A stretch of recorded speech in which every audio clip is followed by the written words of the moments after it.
ओम शांति। तुम्हें कौन पढ़ाने आया है विचार करो तो खुशी में रोमांच खड़े हो जाएंगे। बाबा की बोलेन जे তোমাদেরকে কে পড়াতে এসেছে সেটা বিচার করো, তাহলে খুশিতে রোমাঞ্চ খাড়া হয়ে যাবে, অর্থাৎ রোমাঞ্চিত হয়ে যাবে। উঁচা থেকে উঁচা বাবা পড়াতে এসেছেন, তো এই পড়াকে কখনো ছেড়ে দেবে না। अभी तुम बच्चों को कौन सा निश्चय हुआ है और निश्चय बुद्धि की निशानी क्या होगी। এখন তোমরা যে বাচ্চা, তোমাদের কি নিশ্চয় হয়েছে আর নিশ্চয় বুদ্ধির নিশানি কি হবে।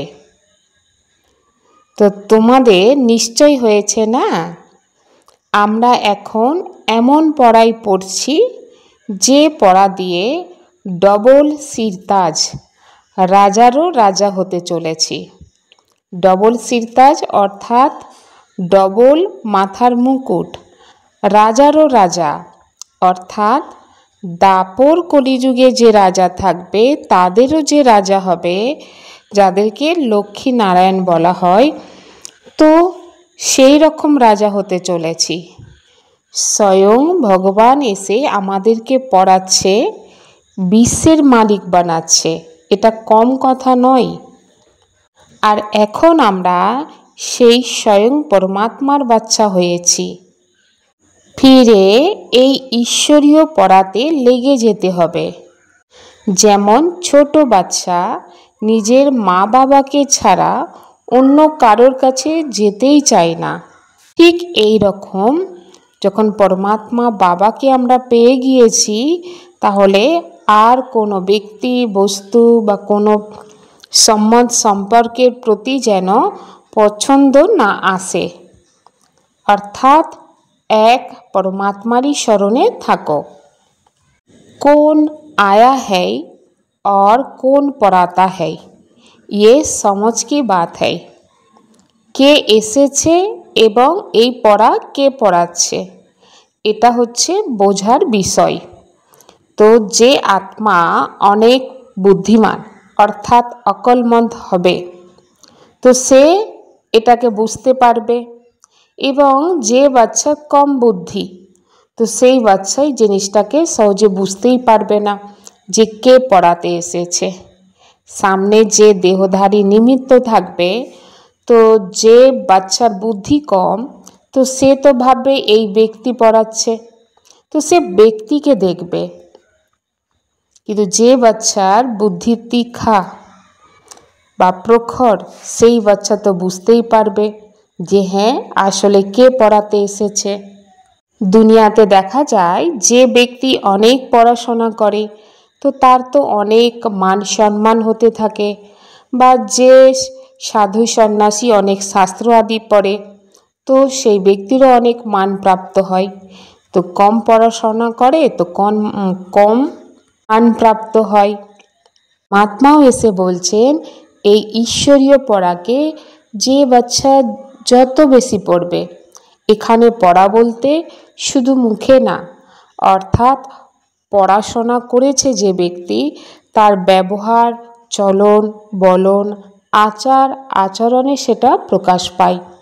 তো পরমাত্মাও যে পড়াচ্ছে, যে আত্মা অনেক বেশি পড়াশোনা করবে, সে তার চরিত্র, চিন্তা, বিচার, কর্ম সব কিছুর মধ্যে পরিবর্তন নিয়ে আসবে। তো সেই জন্য পরমাত্মা কেমন পড়া পড়াতে এসছে, মানব থেকে দেবতা বা দানব থেকে দেবতা বানাতে এসছে। তো দানব থেকে দেবতা হওয়ার যে পড়াশোনা করছে, সেই পড়াশোনা আমরা কি করে বুঝতে পারবো, তার ব্যবহারে, আচার আচরণে বোঝা যাবে যে এ আত্মা দানব থেকে বা মানব থেকে দেবতা হওয়ার পড়াশোনা করছে, এবং পড়াচ্ছে কে, स्वयं ईश्वर परमात्मा। ऊंचे ते ऊंचे बाप फिर से पढ़ाने आए हैं, समझने की बात है ना, तकदीर की भी बात है, पढ़ाने वाला कौन है। উঁচার থেকে উঁচা বাবা এসেছেন ফিরে পড়াতে। ফিরে অর্থাৎ আজ থেকে 5000 বছর আগে পড়িয়েছেন, তো ফিরে 5000 বছর পরেও পড়াতে এসেছেন। এটা হচ্ছে বোঝার কথা। অর্থাৎ যারা ভাগ্যবান আত্মা হবে তো তারা বুঝে নিতে পারবে যে পড়ানেওয়ালা কোন হ্যায়, অর্থাৎ পড়াতে কে এসেছে, ভগবান এসে পড়াচ্ছে। বিবেক এটাই বলতে থাকবে ভেতর থেকে। দুনিয়াতে দেখা যায় যে যতই উঁচা পড়াশোনা করুক না কেন, এই ঈশ্বরীয় পড়ার সম্বন্ধে যদি একবার বুঝে নিতে পারে, সেই দুনিয়ার পড়ার মধ্যে থেকেও ঈশ্বরের কাছে পড়াশোনার জন্য ঠিক ঈশ্বরের দরবারে পৌঁছে যাবে। কারণ বিবেক থেকে জেনে গিয়েছে ভগবান পড়াতে এসেছে। তো 1 সেকেন্ডের মধ্যে সব কিছু ছেড়ে বাবার কাছে পড়ার জন্য অবশ্যই পৌঁছে যাবে এবং কোনো বাহানা দেবে না, বাহানা ছাড়াই ঈশ্বরীয় পড়া পড়বে। কারণ সেই আত্মা বুঝে যাবে যে এই সময়টা হচ্ছে পুরুষোত্তম সঙ্গম যুগী, আর আমি হচ্ছি পুরুষোত্তম সঙ্গম যুগ আত্মা। অর্থাৎ এই সময় উত্তমের থেকে উত্তম হওয়ার জন্য পড়াশোনা করতে এসেছি, অর্থাৎ লক্ষ্মী নারায়ণ হতে এসেছি। দুনিয়ার মানব হয়তো জানে না যে এই পড়াশোনার মূল্য কেমন, কিন্তু পরমাত্মাকে যে আত্মা চিনে নিয়েছে, ভেতর থেকে বুঝতে পেরেছে, তো সেই আত্মা তো অবশ্যই পড়ার জন্য চলে আসবে এবং সব কিছু ছেড়ে এই ঈশ্বরীয় পড়াতে লেগে যাবে। কারণ এই ঈশ্বরীয় পড়ার মধ্যে খাস 21টা জন্মের ভাগ্য লুকিয়ে আছে, তার সাথে তো 5000 বছর জড়িয়ে আছে। कोई बच्चे तो कहते हैं भगवान हमको पढ़ाते हैं ये पद प्राप्त कराने, फिर भी पढ़ते नहीं।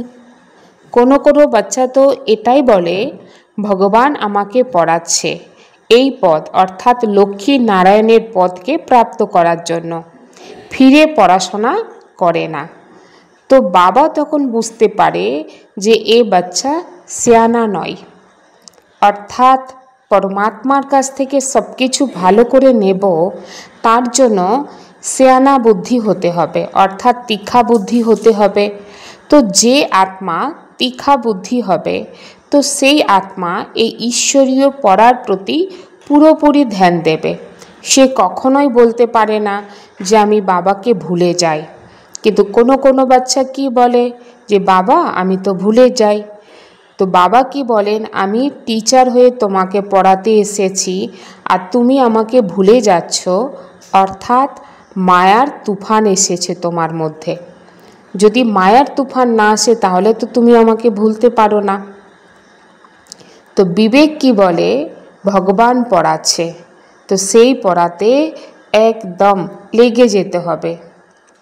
ছোট বাচ্চাদেরকেও পড়াতে হবে না, কারণ আত্মা তো সবাই, বাকি শরীর ছোট বড় এটাই হতে থাকে। আত্মা কি বলে যে বাবা আমি তোমার বাচ্চা হয়েছি। বাবা বলেন আচ্ছা ঠিক আছে, তুমি আমার বাচ্চা হয়েছো তো ভালো করে পড়ো। আর এই পড়াতে অনেক অ্যাটেনশন দিয়ে পড়তে হবে, কারণ তোমরা সুপ্রিম টিচারের কাছে পড়ছো না। বাপ कहते हैं পবিত্র রহো আর মুঝে ইয়াদ করো।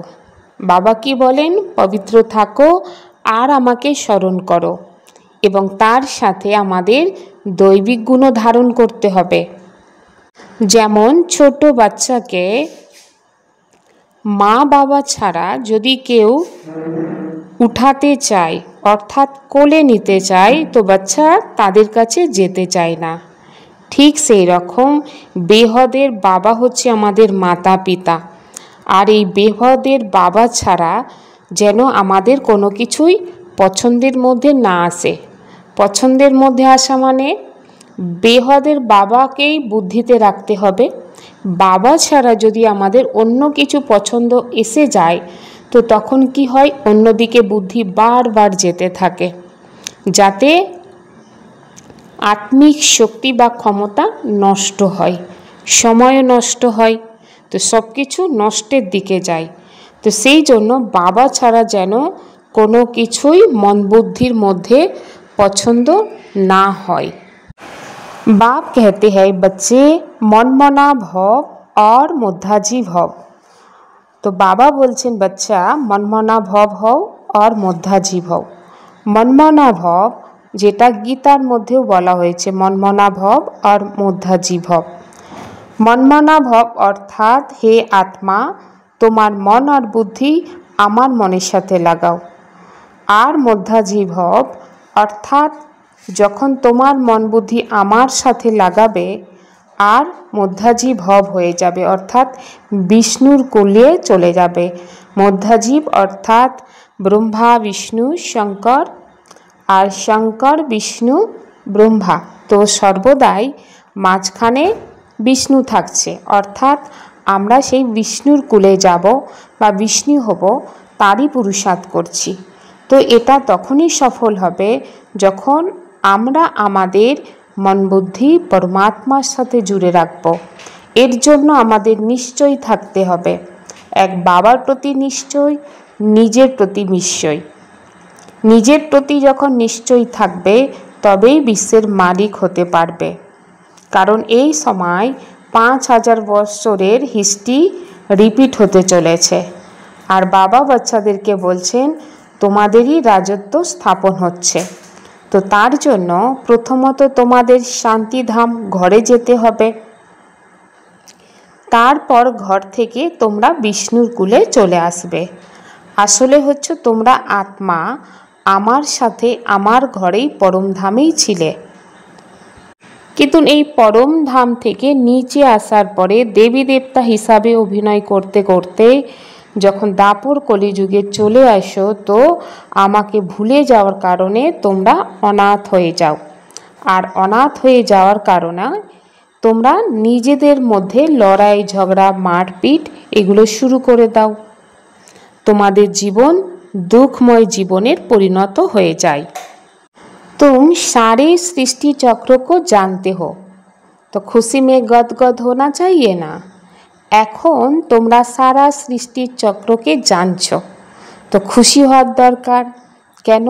কারণ এই সারে সৃষ্টি চক্রের মধ্যে তোমাদের পাঠ হচ্ছে অত্যন্ত গুরুত্বপূর্ণ। তোমরা এক সময় পূজনীয় থাকো, ফিরে ফিরে পূজারী তো হয়ে যাও, কিন্তু তোমাদের মূর্তিকে মানব কত সুন্দরভাবে শ্রদ্ধার সাথে পূজা করে, ভক্ত তোমাদের কত आदर যত্ন खातिर करे। बाप खुद कहते हैं मुझे याद करो और कोई भी देहधारी के याद नहीं करो। परमात्मा बाबा নিজেই বলছেন যে আমাকে স্মরণ করো, কোনো দেহধারীকে স্মরণ করো না। মানব তো গুরু আদি করতেই থাকে না, শাস্ত্র পড়তে থাকে, কিন্তু তার মধ্যে কোনো লক্ষ্য থাকে না যে জীবনে আমি কি হতে চলেছি বা কোন পদে আমি প্রতিষ্ঠিত হতে পারবো। শাস্ত্র আদি পড়ার পরেও মানবের জীবনে কোনো এম অবজেক্ট নেই, কিভাবে সদ্গতি প্রাপ্ত হবে তারও কোনো রাস্তা জানা নেই। কিন্তু পরমাত্মা বাবাকে জানার পরে এগুলো আমাদের জীবনে স্পষ্ট, আমাদের সামনে আমাদের লক্ষ্য স্পষ্ট আছে। আমরা কিভাবে গতি সদ্গতি পাবো সেটাও বাবা আমাদেরকে স্পষ্ট করে জানাচ্ছে। তো সেই জন্য বাবার সাথে বুদ্ধির যোগ যেন নিরন্তর জুড়ে থাকে, আর অনেক ভালো করে বাবাকে স্মরণ করতে হবে। কারণ বাবা এসেছেন প্যারাডাইস বা স্বর্গের মালিক বানাতে। এর জন্য আমাদের অনেক বেশি আত্ম অভিমানী হওয়ার প্র্যাকটিস করতে হবে। অর্থাৎ চলতে ফিরতে আমি যে আত্মা এই বডিটাকে পরিচালনা করছি, অথচ আমি বডি থেকে সম্পূর্ণ আলাদা। আমার আসল ঘর পরম ধাম, আর অনুভব করতে হবে পরম পিতা পরমাত্মা আমার সব থেকে আপনজন। এই আপনজন বাবা আমার জন্য অপেক্ষা করছে। তো হে মন বুদ্ধি, চলো এখন আমি আমার আপন ঘর আর আপনজনের সাথে মিলিত হয়ে আসি। তো মন বুদ্ধিকে অর্ডার করে কর্মের মধ্যে থেকেও মন বুদ্ধিকে পরম ধামে নিয়ে গিয়ে পরমাত্মাকে দর্শন করে, টাচ করে, তার সর্বশক্তিকে অনুভব করে পুনরায় দুই ভ্রুকুটির মাঝখানে এসে বসতে হবে। এটা প্রতিটা কর্মের মধ্যেই কিন্তু চালু রাখতে হবে। তত বেশি আমরা খুব তাড়াতাড়ি আত্ম অভিমানী হতে পারব। बाकी मनुष्य तो है सब देहो अभिमानी, कोई को भी ज्ञान नहीं है। बाकी दुनियाते प्रत्येक मानव तो देहेर अभिमाने आछे। देहेर अभिमाने आमी नर, आमी नारी, आमी धनी, आमी गरीब, आमी शिक्षित अशिक्षित এই ভানের মধ্যে ডুবে আছে। কারোর মধ্যে এই আত্মিক জ্ঞান নেই। হয়তো দেখা যায় বড় বড় ফিলোসফির আদি আছে, কিন্তু তাদের মধ্যে এই আধ্যাত্মিক জ্ঞান এত সুন্দরভাবে নেই। যে গডফাদার নিরাকার পরমাত্মা পড়াতে এসেছে, আমাদেরও পড়তে হবে। তো যখন তোমরা বাচ্চারা এই কথা তাদেরকে শোনাবে, তবেই তারা চকিত হয়ে যাবে। তখনই বুঝবে, আচ্ছা এই কথা তো কখনো শুনিনি এর আগে বা পড়িনি। তো সেই জন্য বাবা বলেন প্রত্যেক বাচ্চাকে সারা বিশ্বে সেবা করতে হবে, অর্থাৎ সকল আত্মার কল্যাণ করতে হবে। আর সকল আত্মার কল্যাণ করার জন্য সকল আত্মাকে এই ঈশ্বরীয় সন্দেশ পৌঁছে দিতে হবে। আর প্রত্যেককেই ভাবতে হবে এটা আমার কর্তব্য। ইহো পাপ आत्माओं की दुनिया है ना, अभी तुम पावन बन रहे हो। এটা হচ্ছে এখন পাপ আত্মার দুনিয়া, আর এখন তোমরা পাবন হতে চলেছ। আর পাবন যে হতে চলেছি সেটা শুধুমাত্র এক বাবার স্মরণের যাত্রায় থেকে। যখন তোমরা আত্মারা পাবন হয়ে যাবে, তো তখন এই দুনিয়ার বিনাশ হবে। তো সেটা হবে ন্যাচুরাল ক্যালামিটিজের আধারে, আরও অনেক কিছু প্রসেসের আধারে। কারণ এগুলো তোমরা এখন রিয়েলাইজ করছো। সেই সময় কি অবস্থা হবে, এই বড় বড় মকান আদি ঘর বাড়ি সব ভেঙে পড়বে।